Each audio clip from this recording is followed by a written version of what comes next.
Good evening, everyone. Welcome back to the channel, and welcome to one of the first new classes here at Krimson University. I'm your Professor KrimsonKreamer, and today's lesson in Poketistics is we're actually going to be redoing one of the old gimmick teams that we did on this channel a while ago, and that is what was Goku's competitive Pokemon team.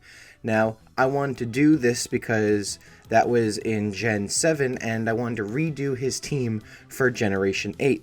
Now, I wanted to change up his team completely so it wasn't an exact identical team as last time, and it did take a lot of work in trying to recreate this team, but I think I actually found a pretty decent team build for Generation 8 Goku with the limited roster of Pokemon that we have, and this team is also very viable for both singles and doubles. The way that I usually build these teams is for singles, but you can use it for doubles. There is double movesets that you can use for this team, and also you can change up things on this team if you feel like it. The way that I build these teams is just strictly from what I believe would be a good moveset for this Pokemon, but if you have anything that you want to tweak or fix, go right ahead. I encourage it. But with that, let us get into today's lesson in what is Goku's Generation 8 team. First up on Goku's team is Blastoise. Now, the reason why I added Blastoise to his team is because the first martial arts school that Goku trains under is the Turtle School. And what is Blastoise but a big turtle? And I feel like this fits him really well, because I also could have added Caracosta, which is another turtle-type Pokemon, which fits more of Master Roshi's turtle, but that's not really something that Goku would use. In my eyes, this is more of like the battle-ready type Pokemon that Goku would probably connect with more than just some of the other Pokemon that could have been in this spot. And as for this Blastoise moveset, he is a Bold Nature Blastoise with the Rain Dish ability. And what Rain Dish does is that it heals him when he is in the rain. And then we also gave him the Damp Rock item, which extends the amount of turns that Rain is out. Rain is normally out for 4 to 5 turns, and this extends it to about 8. And as for his movesets, we have Rain Dance, Scald, Rapid Spin, and Yawn. And as for his EV spread, we put all of his EVs into defense and special defense, and the rest into health. And also with that Bold Nature, it gives him a plus to his defense, making his health 300, his defense 328, and his special defense 309. Now, the way that this Blastoise is set up is that he's meant to be a supporting Blastoise. The way that I kind of use Torkoal as a setup support or as my sun support, this Blastoise is set up to be my rain support. It has Yawn to force an opponent to either switch that Pokemon out or keep it in and then have it potentially be put to sleep. We have Scald, which does 80 base power and also has 30% chance of burning. We have Rapid Spin to get rid of any field hazards, and it also increases his speed. Not really like that matters much, but it does, like I said, get rid of the field hazards. And Rain Dance is there to both boost his attack because water type moves are increased in the rain, and it also helps heal Blastoise as well. It also is to generally help out some of the other Pokemon on this team with their weaknesses to fire, and Rain Dance definitely helps out with that. Up next in Goku's team is Galarian Darmanitan. Now, there are 2 reasons why I added Galarian Darmanitan to this team. 1 is because it's a monkey, and 2, the whole idea of being a Saiyan and achieving victory through battle and to fight is to get stronger. Every time a Saiyan fights, they get what is known as a Zenkai boost, which basically just generally makes them stronger. It's the same with anything, like if you go and work out, by the end of that workout, you get stronger. That is the ideology of being a Saiyan, is to get stronger through battle, and Darmanitan fits that perfectly with the way that we have him set up. First off, we have Darmanitan as a Jolly Nature Darmanitan. He has the Zen Mode ability, which at 50% health, he transforms into an Ice Fire type, and it also increases his base stats. And then also, the item that we give him is a Salac Berry. And if you don't know what a Salac Berry does, is that when your Pokemon reaches 25% health, it gives them an automatic speed boost. So, at 25% health, and after the Zen Mode boost, Darmanitan is looking at over 607 points into his speed. Now, that's really fast for Pokemon, being that the highest base Pokemon has is Regieleki, which is over 538, and this puts it well over that threshold. And then, if you set it up correctly, it could even have an even higher attack stat. And you'll see that with the moveset that it has, we gave it Ice Punch, Fire Punch Substitute, and then Belly Drum or Bulk Up, depending on the situation that you want to go into. I suggest Belly Drum if you want to get it that boost quicker, because the strategy that you normally go for is you go for Substitute to drop it down to 75% health, then you go for Belly Drum, which drops it down to 25% health, gives him a full attack stat boost, and then it also activates the Zen Mode transformation, and the Salac Berry goes off. And as for his stats, we put all of his stats into attack and speed, and then the rest into his health. Up next on this team is Electivire. Now, Electivire was put on the older team. However, there was really nothing that could substitute out for Electivire because, one, it is a bigger monkey-type Pokemon, and it's also yellow, which represents the Super Saiyan.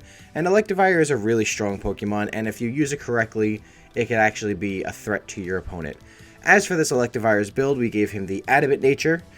We gave him the ability Motor Drive, which when he is hit with an electric type move, it boosts his speed, and there's actually a lot of opportunity to switch to trick your opponents into hitting this with an electric type move, albeit with Blastoise and a few of the other Pokemon that are on this team, and you can switch it in and get that speed boost. And then we also gave him the item Expert Belt, which does 1.5, which gives Expert Belt gives Electivire a 1.5 attack boost when it hits with a super effective move. Now, the 4 moves that we have on this Electivire is Thunder Punch, Ice Punch, Earthquake, and you can either go Darkness Lariat or Fire Punch. And you can change up his moveset as much as you want because Electivire does have a very diverse moveset. So, not even what's on screen right now could work with this. Pretty much anything in his move pool can work with this setup as long as you have Expert Belt on him. Because it allows him to get a free boost as long as he's hitting with a super effective move. And as for his stats, we built him like a Jolly Nature Pokemon, but we gave him the Adament stat, so it gives him a boost to his attack rather than his speed. And as for his EVs, we put everything into his attack and his speed, like I just said, and then we put the rest into his special defense. And the reason why I did this is because if you can get that Motor Drive boost, it well puts him over 400 points of speed, which means that he's going to outspeed most things that could usually outspeed him. Usually there are things in the 300s that can definitely OHKO Electivire, so by being able to put him over that 400 point threshold is really good, and it's very threatening to the opponent. Up next, we have Rayquaza. Now, the reason why I've added Rayquaza to this team should be pretty self-explanatory. It's a long green dragon, just like Shenron, and you can't really think of Dragon Ball or Dragon Ball Z or Dragon Ball Super without thinking of Shenron and the Dragon Balls. And that is why we have Rayquaza on this team, and this is a pretty standard Rayquaza build.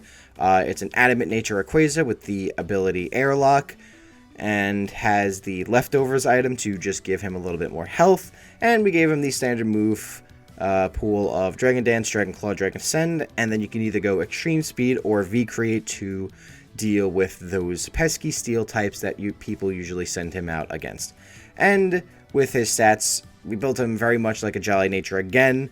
put everything into his attack, into his speed, and then the rest into his special defense. And the reason why I did this is because, again, with Dragon Dance, he gets an attack and speed boost, so this puts him well over the threshold. And then you have Extreme Speed if you want to go for the priority move to be able to outspeed everything, or like I said, you can go V Create, which is good because it lowers his speed on top of lowering his defense and special defense, so you can definitely deal with those pesky steel types that come out and just want to ruin a good time. Up next we have Rillaboom. Now this was pretty self-explanatory. There aren't really a lot of monkey style Pokemon in Generation 8, surprisingly. However, Rillaboom fits this perfectly because he is, you know, a monkey, and what are all sayings but monkeys. And the way that we built this Rillaboom is he is Adamant Nature with the ability Grassy Surge, which activates Grassy Terrain. And then I also gave him the item Life Orb, which deals an extra 1.5 attack damage, but then loses 10% of his health. But with the Grassy Surge, it heals him back up, so it deals... So by the end of him attacking and getting healed, he only really loses about 3 points of health, or 3% of health. But even though that's a little bit, you still have to survive both your opponent's hit and the Life Orb hit with Rillaboom. And as for the moveset that we gave him Grassy Glide, Knockoff, U-Turn, and High Horsepower. And the reason why I gave him High Horsepower over Earthquake is because of Grassy Surge. Now, with Grassy Surge, it lowers all the attacks of specific ground-type moves, and those are Earth Power, Earthquake, and I believe Fissure and Dig are also affected by this. So High Horsepower is not affected by Grassy Surge, so he still has access to a very strong and very powerful ground-type move without it being weakened by his own ability. And as for his EV spread, we put everything into his health, his attack, and then the rest into special defense. And then finally, the last Pokemon on this team, and probably Goku's new signature Pokemon, is Rapid Strike Urshifu. Now, the reason why I added this is for a few things. One, it is the ideology of being a martial artist. Urshifu is always seeking a fight to prove itself that it is the best fighter in all of Pokemon, and Goku reflects that perfectly. This would probably be Goku's ideal Pokemon to be able to send out into battle. Also, when you Gigantamax Urshifu, its black fur turns blue, just like when Goku goes Super Saiyan Blue. So I feel like Goku can really connect with this Pokemon a lot better than some other Pokemon that are out there. Probably the only other thing that it could really connect with is probably Infernape, but because Infernape is not in here, we had to really give Goku a new Pokemon. And the way that we built this Urshifu kind of reflects Goku's fighting style. This is a Jolly Nature Urshifu with the Unseen Fist ability, which goes through all protection moves, and you can either give him the item Grassy Seed or Weakness Policy, depending on the setup that you want to go for. And then as for his moveset, he has Surging Strike, Acrobatics, and you can go either Iron Head or Poison Jab to deal with fairy types, and you can also do Drain Punch or Close Combat depending on if you're doing doubles or singles. And the way that this move pool is set up is specifically for Urshifu to always Gigantamax, being that all of these moves will give him a specific boost that will help him out definitely. You have Surging Strikes, which is his highest damaging stab move, which also breaks through max guard protections and whatnot. Then you also have Acrobatics, which, when it's in its G-Max form, gives him a boost to speed. Drain Punch and Close Combat will also give him a boost to his attack.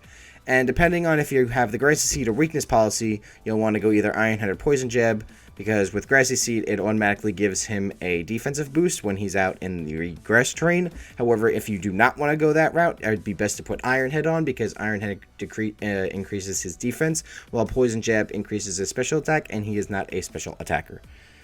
And then, like I said, when he's also in his Gigantamax form, his health is doubled, so he's able to survive a lot more super effective hits, and that's able to proc Weakness Policy, which is also really good for Urshifu. And then that makes him a definite threat by the end of his entire exchange with that. And as for his EVs, we put everything into his attack and into his speed, and then the rest into his special defense. Now, this team is really, really good. When I was playtesting this team, it definitely boosted me up a lot on Pokemon Showdown.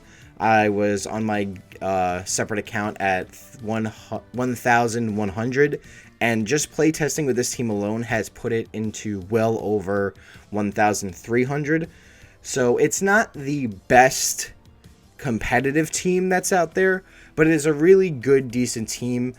And I was playtesting this in singles, and there's definitely potential for this team to be played in doubles with the movesets that the Pokemon have. But let me know what you guys think down in the comments below. What kind of movesets do you think a doubles team would look more like? Because like I said, this team was built for more singles. It can be used for doubles, but I would probably change up a couple of things here or there for that. But what do you guys think? Just like I said, let me know in the comments below. And with that, that is where we are going to end this class. But yeah, what did you guys think? Did you think this was a very accurate build to something that Goku would use? And also let me know what other types of teams that you would like me to see build. We also do specific Pokemon builds, so if you don't know how to use a specific Pokemon and you want to know how to build it, I can definitely look into that for you guys and make a video on that specifically. But yeah, so let me know what you guys think. And with that, that is the end of today's lesson, and I will see you guys next time. And I'm really excited to be bringing this series back. It's been a while, and I really love doing these types of videos for you guys. And I love the amount of love and support that you guys give these videos, and it really does warm my heart. But anyway, I'm going to get up out of here. I love you all, and as always, good gaming. God bless, go beyond, and keep on keeping on.